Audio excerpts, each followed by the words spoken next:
We're going to start a series of talks now on carotid revascularization. The first will be by Dr. Wesley Moore, who will give us an overview on what has Crest changed, and who better to give us this talk. Thanks very much, Dr. Laird. I think most of you are aware of the Crest trial, but just let me point out that Crest is an acronym. It stands for Carotid Revascularization Endarterectomy versus Angioplasty Trial. There have been a number of prospective randomized trials looking at patients who are at average risk for revascularization. Most of these have been outside of the United States. They include the EVA-3S trial, which was a French trial dealing with symptomatic patients who are at average risk for revascularization. The SPACE trial, which took place in German-speaking countries, same rules, symptomatic patients, average risk. More recently, the international trial, or the so-called ICSS trial, again, average risk patients, symptomatic. And in fact, this is the largest symptomatic trial to date. And finally, the Crest trial, which is the American trial. And we're a little different here in that we included not only symptomatic patients, but also the asymptomatic patient. Now, up to this point, the EVA-3S, the SPACE trial, and the ICSS trial all uniformly demonstrated that carotid endarterectomy was superior to carotid artery stenting. And the question is, what about Crest? Well, the objectives of the talk that I'm going to present this afternoon are, first of all, I want to look at one of the international trials as a basis of comparison. And I've selected the most recent, which is the ICSS trial, and also, obviously, to present the Crest trial. We're going to do a critique of each of these trials. We're going to look at the differences and the similarities, and we're going to see, finally, if, in fact, Crest has changed anything. Now, the ICSS trial was published in The Lancet in February of 2010, 1 week before the Crest trial was presented at the International Stroke Conference. And so this was sort of hanging as a specter over the heads of those that were presenting the Crest trial at that meeting. In the international ICSS trial design was that it was a prospective randomized trial which compared CEA with CAS in symptomatic patients. 50 academic centers were involved, and these were taken from Europe, Australia, New Zealand, and Canada. And the primary outcome that was being reported in this first publication was a 120-day interim analysis of the primary endpoints. And the primary endpoints included death, stroke, or procedural myocardial infarction. The selection of the participants in the ICSS trial has been a subject of some criticism, and let me just spend a little time going over this with you. They divided their centers into two categories, what they called qualified centers and what they called supervised centers. Now, a qualified center had at least one surgeon who had done at least 50 carotid endarterectomies, an average 10 or more per year, and had at least one interventionist who had done 50 interventional cases, but only 10 of those needed to be carotid angioplasty and stenting. Now, if you failed to meet these criteria, but still wanted to participate in the trial, you then fell into the supervised center category, and proctors were appointed to oversee either carotid endarterectomy or stenting. And after 20 cases were done, and if the results were deemed to be acceptable, then they were allowed to go ahead and move into a qualified center and continue the randomization process. Now, what they found, and I'm not sure how well you can see this from the back of the room, but this is the stenting group, of which there are 853 patients. This is the endarterectomy group, 857 patients. Largest symptomatic trial to date, including Crest. And if they look at the aggregate of primary endpoints, including stroke, death, and procedural myocardial infarction, It was 8.5% combined event rate in the stent group, 5.2% in the endarterectomy group. That this difference was highly statistically significant with a p-value of less than 0.006, giving an odds ratio of 3.3 in favor of carotid endarterectomy. And as they sliced and diced it for all of these various other parameters, the same thing held true. Now, here's the Kaplan-Meier curves comparing the cumulative event rates. The blue line is the stenting group, the red line is the endarterectomy group, and you can see in the first one, any stroke, death, or procedural myocardial infarction, a big difference between the two in favor of carotid endarterectomy. Any stroke, the same thing. Any stroke and death, the same thing. Disabling stroke and death, the two are a little closer together, but the differences were still statistically significant in favor of endarterectomy. All-cause death, again, a little closer together. And finally, any stroke or procedural death. Essentially, all of these showing a very definite favorable comparison with carotid endarterectomy. Now, this is a whisker plot analysis. Everything to the right of the median favors carotid endarterectomy. Everything on the left favors stenting, and you can see the preponderance of the points fall to the right of that line.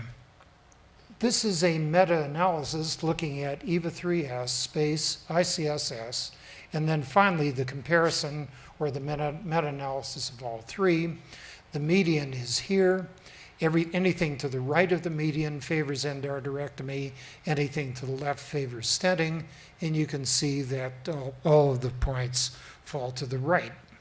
One other thing that the ICSS investigators did is that they took a subset and subjected these patients to pre and post procedure MR scans, not only to look for overt signs of stroke, but also to look at the incidence of silent brain infarction. Here's the bottom line. This is the carotid stenting group. This is the carotid endarterectomy group. In the MR, between the pre and the post procedure, at least one new lesion, that is one new infarction, 50% of the patients undergoing angioplasty and stenting had a new lesion, compared with 17% for carotid endarterectomy. Now, they're not the first to have done this. There have been a number of non-randomized trials comparing pre and post procedure MRs.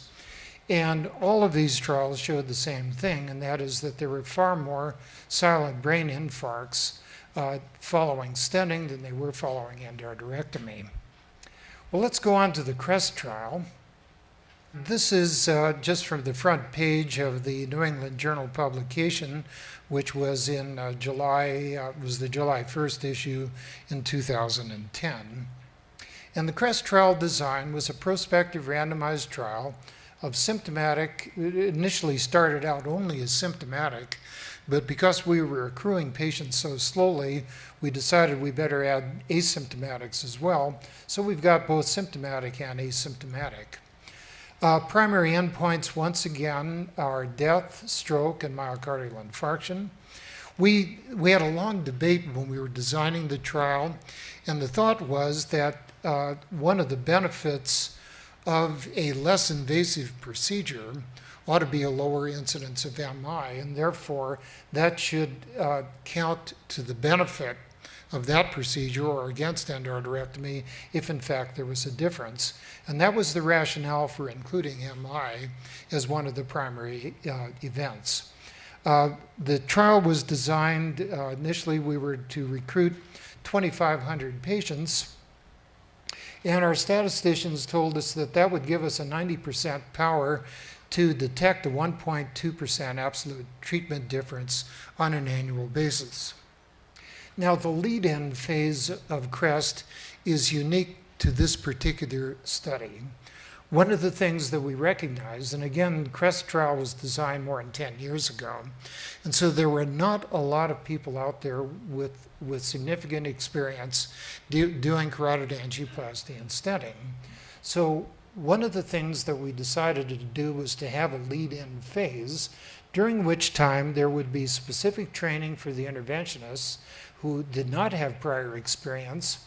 And specifically, they would be trained on the AccuLink, AccuNet systems, and they had to submit up to 20 lead-in cases per individual, and that was reviewed by the Interventional Management Committee, and if they did a good job on the lead-in phase, then and only then were they allowed to proceed with randomization. So we had a very well vetted group of interventionists in this trial.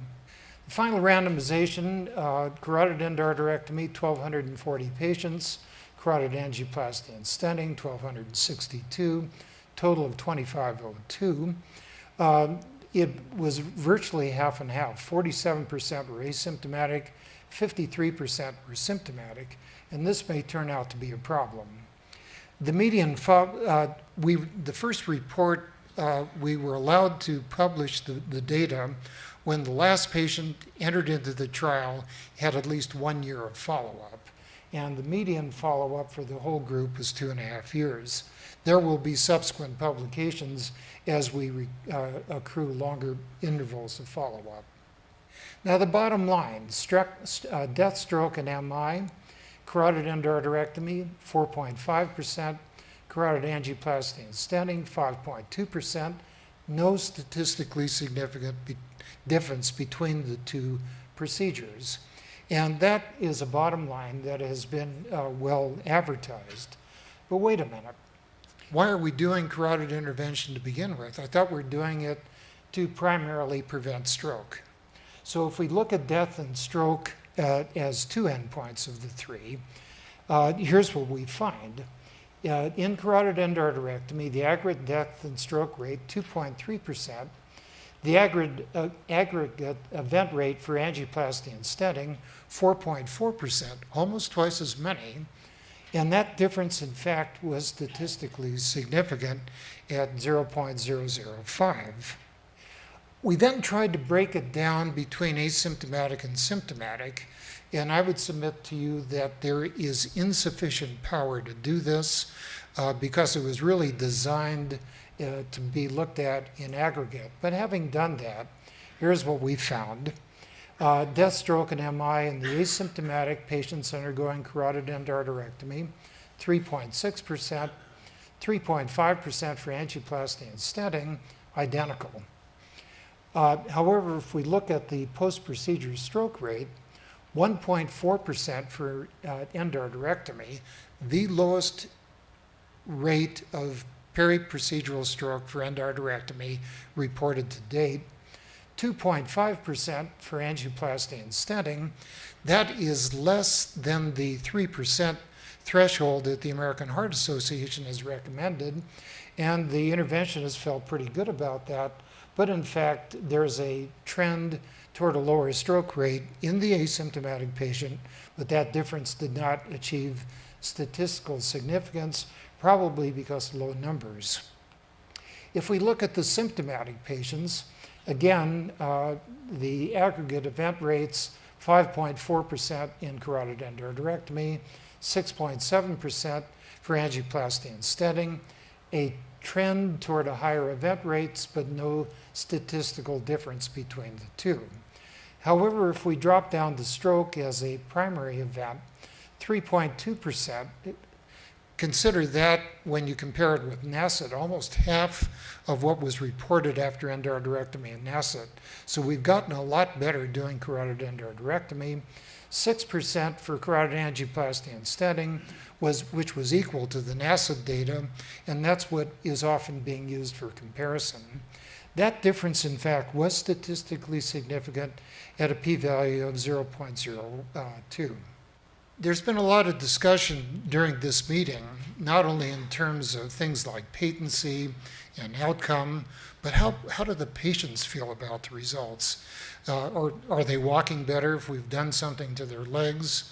So we took the opportunity to do a quality of life analysis with using an SF-36 form and comparing patients who did have an event versus those that did not. And we looked at the physical component as well as the mental component. And from a patient's perspective, the worst thing that could happen to them was a major stroke. The next worst thing was a minor stroke, and MI actually overlapped the median. And after a year, MI was not regarded by patients as being very important. The other thing we found was that there was an age effect on outcome at the end of a 4-year interval. And anything above this line in blue, CEA is superior. Anything below the line, CIS is superior. And it turns out the younger patients do better with angioplasty, and older patients, contrary to what you might think, do better with endarterectomy. And that median, or that crossover point, is at around age 70, which from my perspective amounts to the majority of my patients. So what are the strengths of the ICSS trial? Well, the trial was the largest symptomatic trial, and a cohort was used to check for silent brain infarction post-procedure. The weaknesses were that there was a very poor selection process for participants and probably led to suboptimal CAS experience among the participants.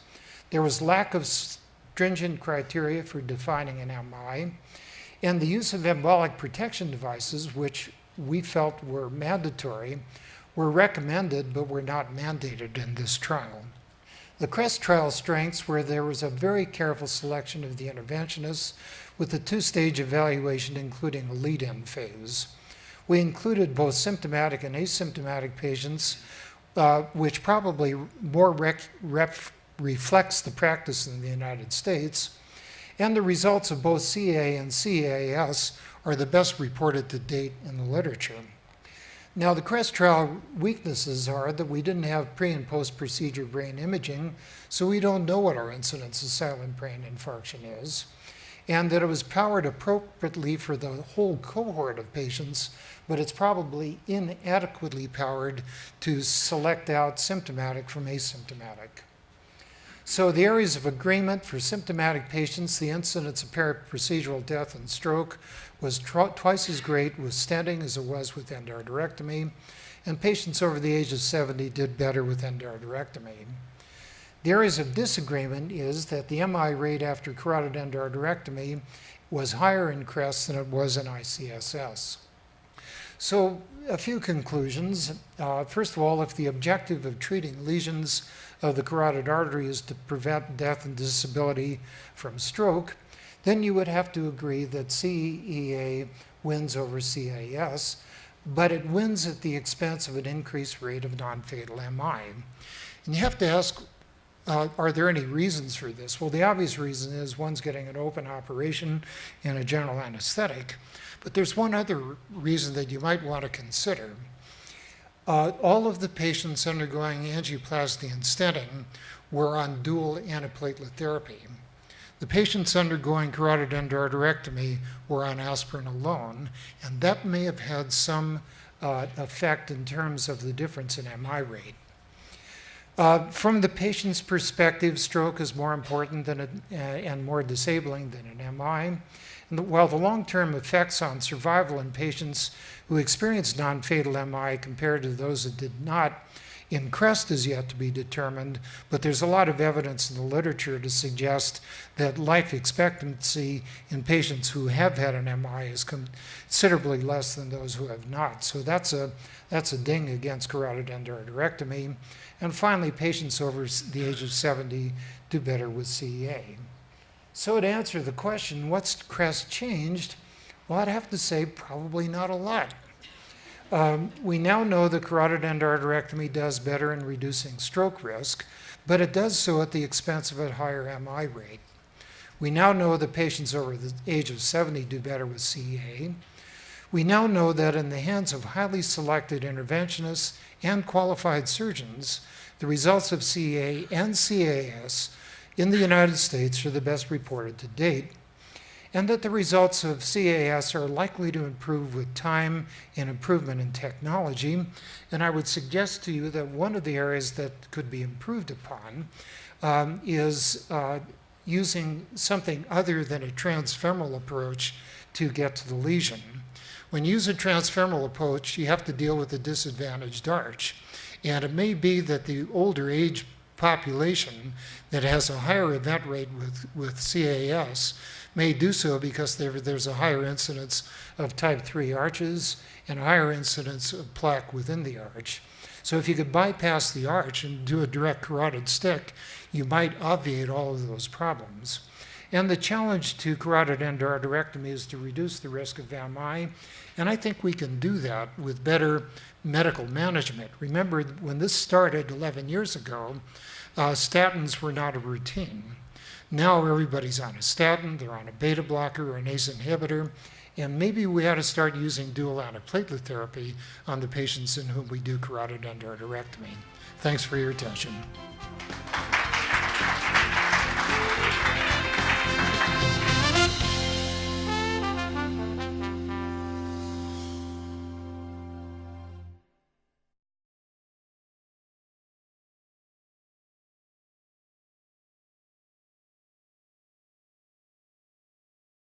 Dr. Laird.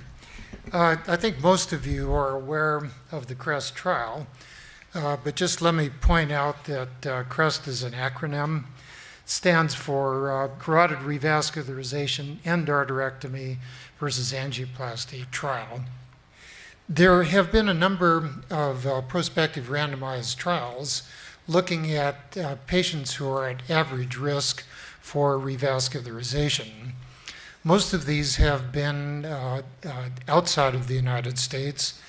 This afternoon, or first of all, I want to look at one of the international trials as a basis of comparison, and I've selected the most recent, which is the ICSS trial, and also, obviously, to present the Crest trial. We're going to do a critique of each of these trials. We're going to look at the differences and the similarities, and we're going to see, finally, if, in fact, Crest has changed anything.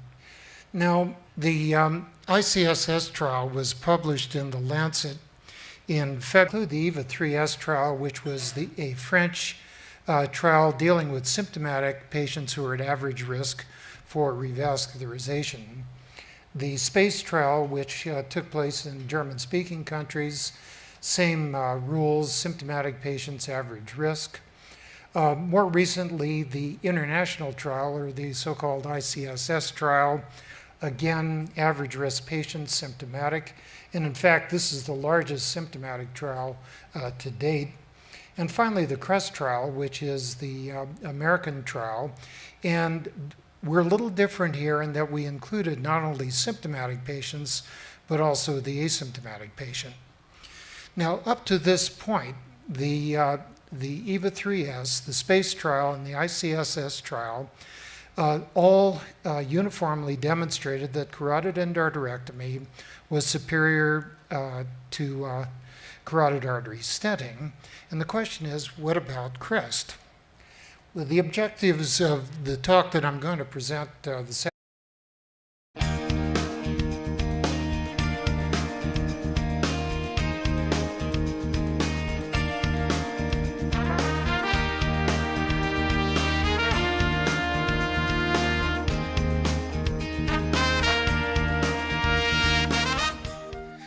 So we're going to start a series of talks now on carotid revascularization.